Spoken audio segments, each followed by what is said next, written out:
Kesi imeendelea kusikilizwa leo. Makala hii inaeleza maswali manne yenye utata yaliyoulizwa na Tundu Lissu. Lakini tunaeleza maana ya maswali haya ni nini na kwa nini Tundu Lissu anauliza maswali haya. Lakini mwishoni nitakupatia sehemu ya maswali na majibu kati ya Tundu Lissu na shahidi. Sasa maswali yenyewe ni kwamba Tundu Lissu alimuuliza shahidi kama yeye ni mwanaume, na alikuwa akimuona kabisa ni mwanaume, lakini akamuuliza kama yeye ni mwanaume. Lakini alimueleza kwamba hata kama upo kwenye kiboksi utasema tu. Na alisikika akimuuliza shahidi kama ana akili timamu. Lakini mwisho Tundu Lissu alisikika akimwambia shahidi kwamba wewe sio mtu wa kuaminika. Sasa maana ya kauli hizi ni nini? Sasa kauli hizi ni mbinu za Tundu Lissu. Anapomuuliza shahidi wewe ni mwanaume, hapa anamjengea shahidi mazingira ya kusema ndio katika kila jambo. Sababu atamuuliza wewe ni mwanaume na yeye ni mwanaume, kwa hiyo atajibu ndio. Kwa hiyo kisaikolojia anamtengeneza ajibu ndio hata mengine ambayo ataulizwa. Kumuuliza shahidi kama ana akili timamu nayo ni mbinu ya kisaikolojia. Anampa mashaka shahidi juu ya uhalali wake wa kusimama kizimbani. Sababu na akili timamu, kwa shahidi anapata msukosuko kidogo kwamba pengine sitoshi kusimama hapa. Lakini kumweleza shahidi haaminiki, hapa anaieleza mahakama isiamini ushahidi unaotolewa na shahidi. Sasa kauli kama hata kama upo kwenye kiboksi utasema tu, hii ni mbinu ya kumfanya shahidi asijisikie ama Lissu anajaribu kuyatawala mazingira na si shahidi amtawale Lissu. Sasa hizi mbinu anazozitumia Lissu zinakuja kwa sababu Tundu Lissu kwa hoja hana. Sasa kwa sababu Lissu hana hoja, anatumia mbinu hizi. Kwa mfano hizi ni mbinu za ukali. Kwa hata kama upo kwenye kiboksi utasema tu. Lissu hoja hana. Sasa kama sina hoja ndio nipoteze kesi? Hapana, tunakuja katika mbinu. Tunawekeza mbinu. Tunapokosa hoja tunakuja na mbinu. Kwa hiyo anatumia mbinu ya ukali ili kumvunja moyo shahidi. Leo utasema leo. Kwa hiyo Lissu, kwa sababu hoja ni chache ama hoja hakuna kabisa, ameamua kuegemea sasa katika mbinu, na nimezieleza mbinu hizi. Sasa unaweza kupambana na mbinu hizi za Lissu na maisha yako yakawa mazuri tu, kwanza kwa kuwa mtulivu. Lakini kama unahamasishwa na uzalendo katika kutoa majibu yako, hauli ya kukinukisha ili kuumiza vibaya, ukawaza maslahi ya Tanzania yatakuwa ni yapi. Kwa hiyo unataka kutoa majibu mafupi yenye hoja tu.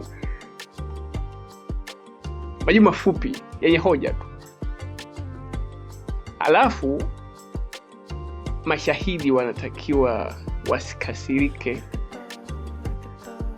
Ukikasirika unakuwa umeingia kwenye mfumo. Ukikasirika unakuwa umeharibu kila kitu. Kwa hiyo unaweza kupambana kwa kuwa mtulivu. Unaweza kupambana kwa kutoa majibu mafupi, kwa kuegemea katika hoja pekee, lakini usikasirike. Chochote usije ukaulizwa wewe ni mwanaume, unajua ni mwanaume ukakasirika. Kwa kwamba unanionaje kuniuliza swali kama hilo. Kwa hiyo wajizuie wasikasirike. Sasa sehemu ya mwisho, ngoja ni somee sehemu ambayo Lissu anafanyia cross examination mtuhumiwa, anamfanyia cross examination shahidi. Huyu ni Lissu anasema, ulisema ulipotoka Posta ulipanda gari na kwenda kijiwe cha kahawa maskani Bungo. Waeleze majaji kama yapo kwenye maelezo yako ya polisi. Kwa hapa siyaoni. Ulisema ulipofika maskani ulikuta mzozo. Kweli si kweli? Kweli, waeleze majaji kama kuna hayo maelezo kwenye maelezo yako ya polisi. Ulikuta mzozo, tuambie. Hapa haupo. Ulisema uliporudi nyumbani ulimpigia ndugu yako askari ambaye anafanya kazi Tabata Reli. Waeleze majaji kama hayo maelezo yapo kwenye maelezo yako uliyotoa polisi. Kimya. Tunasubiri hapa hayapo. Huyo ndugu yako askari ana jina? Shahidi anajibu ndio ana jina. Tundu Lissu anaendelea. Waeleze majaji kama polisi ulimtaja jina. Shahidi anakaa kimya. Polisi sikumtaja jina, anakaa cheo fulani, sijui unajua kama ana force number. Shahidi anajibu sijui. Tundu Lissu anaendelea. Hujui, sitaki kukuuliza vitu usivyojua. Tundu Lissu anaendelea. Unasema ulipotazama video ya kukinukisha ulipata hofu kwenye maelezo yako ya polisi. Hayo maneno yapo kwenye kwamba nilipata hofu. Hapa hayapo au si walezi majaji kuwa kilichotokea tarehe 29 Oktoba uliwahi kuandika maelezo ya ziada polisi au umekuja kuyatolea hapa kwamba ile hofu uliyokuwa nayo ndicho kilitokea Oktoba. Haya maelezo hayapo kwenye maelezo yako ya polisi. Kweli si kweli? Hayapo. Sasa polisi walikuuliza wewe, unasema wao hawaandiki. Tundu Lissu anaendelea na kumshukuru shahidi. Asante shahidi, walao nimemaliza kudhibitisha kwa wewe sio mtu wa kuaminika. Tundu Lissu anaendelea. Hii video uliokuwa unaangalia Facebook ilikuwa kwenye akaunti ya nani huo wakati ulipokuwa unaperuzi? Shahidi mzalendo anajibu, sikufahamu kupitia akaunti gani Tundu Lissu. Majaji hawajaona hiyo video, unaweza kuwaonesha shahidi? Hapana, sijaonesha, simu yangu ilipotea. Tundu Lissu anaendelea, je, umewasilisha hiyo video mahakamani? Shahidi mzalendo anajibu, sijaiwasilisha. Lissu anaendelea kuuliza, umesema ulipompigia yule askari ndugu yako simu na kumuuliza kama umesikia hayo ya mtandaoni ya bwana Tundu Lissu, je, ulienda kutoa taarifa na kupata arabi? Shahidi mzalendo anajibu, hapana, sikwenda. Tundu Lissu anaendelea, je, huyu ndugu yako polisi ulimueleza alikuambia kwenda polisi kufungua arabi? Shahidi aliyejaa uzalendo anajibu, hapana, hakuniambia kwenda kufungua arabi. Tundu Lissu, shahidi umesema ulisikia nimesema nitakinukisha. Maana kukinukisha ni nini? Shahidi aliyejaa uzalendo anajibu, ni ashiria wa kuchochea vurugu au fujo. Tundu Lissu anajibu, hayo umeyatoa wapi? Tundu Lissu, nina kamusi ya Kiswahili hapa, unataka nikusomee maana ya nukisha? Shahidi, ndio nisomee. Tundu Lissu, majaji naomba mnisomee nukisha. Inatokana na neno nuka, inaweza kuwa harufu nzuri au harufu mbaya. Tundu Lissu anaendelea, haya yako ya kufanya fujo umeyatoa wapi kaka? Shahidi, mimi nimesikia mitandaoni na kupitia watu pia. Tundu Lissu, nataka uangalie kielelezo chako, hiyo kesi ya polisi. Nataka waeleze majaji kwamba kwenye maelezo yako polisi maana ya neno kukinukisha ni kufanya fujo yapo. Shahidi yuko kimya. Yapo kwamba umeeleza polisi kwamba uliposema atakinukisha alikuwa anasema anaenda kufanya fujo. Yapo, nikiyatolea maelezo. Kwenye maelezo yako ulioshika mikononi yapo shahidi. Hapa hayapo. Tundu Lissu, waheshimiwa majaji, mimi sina swali zaidi kwa shahidi. Kwa hivyo ukiona hapa yalikuwa ni maelezo, maswali akiuliza Tundu Lissu akimuuliza shahidi. Na shahidi mazingira tu ya yeye mpaka kufika hapo kwa uzalendo uliotukuka, shahidi aliona kauli ambazo aliona kama zinakwenda kuhatarisha amani ya nchi. Shahidi zikamuumiza sana zile kauli.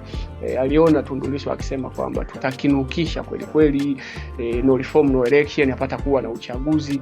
Na pengine shahidi huyu kuwa na hofu alikuwa sahihi, kwa sababu tuliona tarehe 29 Oktoba kilitokea kitu gani.